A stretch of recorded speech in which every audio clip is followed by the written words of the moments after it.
Question principale, Madame la députée de Joliette. Alors que nos services de garde éducatifs à l'enfance sont à la croisée des chemins, voilà que le gouvernement affiche un inquiétant biais pour le privé et un inquiétant mépris pour les travailleuses de la petite enfance. D'abord, il abandonne...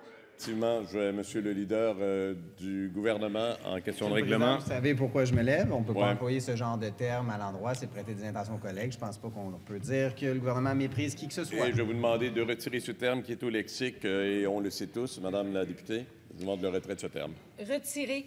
Il abandonne d'abord le seuil traditionnel minimal de 85 % de création de nouvelles places en CPE. Ensuite, il favorise le maintien, voire le développement du privé avec l'augmentation massive du crédit d'impôt annoncé jeudi qui représente 1 milliard. 1 milliard qui aurait été beaucoup mieux investi dans la création de places en CPE et la conversion de places comme nous le proposons. Et évidemment, il refuse toujours d'accorder le rattrapage salarial qui s'impose à l'ensemble des travailleuses de la petite enfance dont on voit les conséquences aujourd'hui et qui mèneront aussi à une fragilisation du réseau. Alors, est-ce que le gouvernement peut changer de cap et affirmer que l'avenir, il n'est pas dans le privé libéral, mais dans les CPE et avec des travailleuses rémunérées dignement?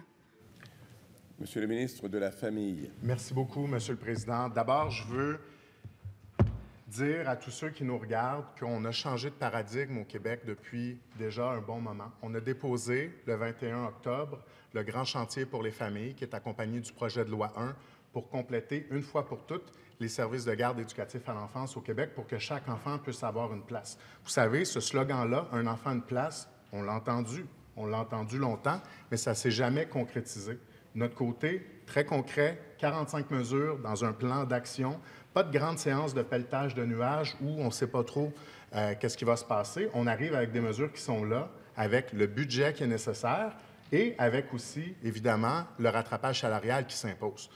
Je veux souligner à la députée de Joliette, je sais qu'elle y croit au sein de la petite enfance. Son parti est à l'origine de leur création, mais je trouve quand même ça particulier de nous faire reprocher ce qu'on fait actuellement, alors que lors de leur dernier passage au gouvernement, j'ai eu l'occasion de lui mentionner, ils auraient pu faire un rattrapage salarial constatant l'ampleur des dégâts libéraux.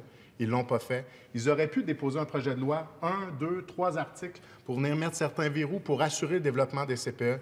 Ils ne l'ont pas fait. Ils n'ont pas changé le financement non plus. On est là. On s'en occupe maintenant. Première complémentaire, Madame la députée de Joliette. S'il vous plaît.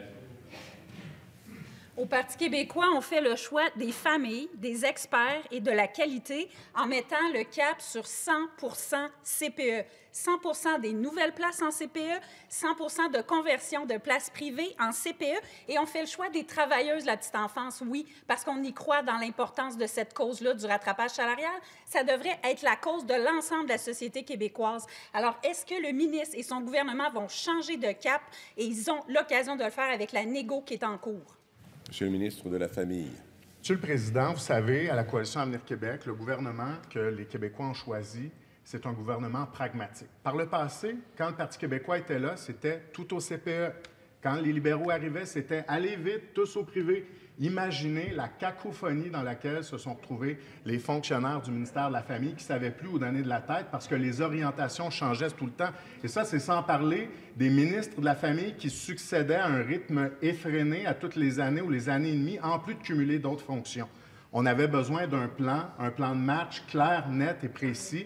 On accepte le plus de projets de CPE possible, mais c'est pas vrai qu'on va dire aux garderies privées qu'elles n'ont pas le droit d'exister. Elles sont là. On va continuer parce que notre objectif, c'est que chaque enfant ait une place. Deuxième complémentaire. Madame la députée de Joliette, j'aimerais qu'on ne commente pas les réponses, s'il vous plaît. Merci. Donc, vous noterez, Monsieur le Président, que le ministre confirme qu'il accepte le développement à toute vitesse du privé, avec le crédit d'impôt, avec l'abandon des cibles pour 85 % au moins de places en CPE, et aussi pas un mot sur la négociation en cours sur le rattrapage salarial qui est urgent pour toutes les travailleuses. Est-ce que c'est normal si le premier ministre dit qu'ils doivent être payés de la même manière, qu'il y a des écarts de 3, 4, 5, 6 $ de l'heure entre les CPE et les réseaux publics, santé, éducation? C'est pas normal. On veut un message clair aujourd'hui. Monsieur le ministre de la Famille. J'étais pressé de répondre. Monsieur le Président, je vous mets au défi de demander aux Québécois actuellement qui ne sont pas capables d'aller travailler, aux mères de famille qui ne sont pas capables de retourner au travail après leur congé de maternité, s'ils souhaitent se priver d'une place parce que ce n'est pas une place en CPE. Moi, je vous dis, là, actuellement, on a besoin de 37 000 places au Québec. C'est pas une blague, là. Il y a des parents qui ne sont pas capables d'aller travailler.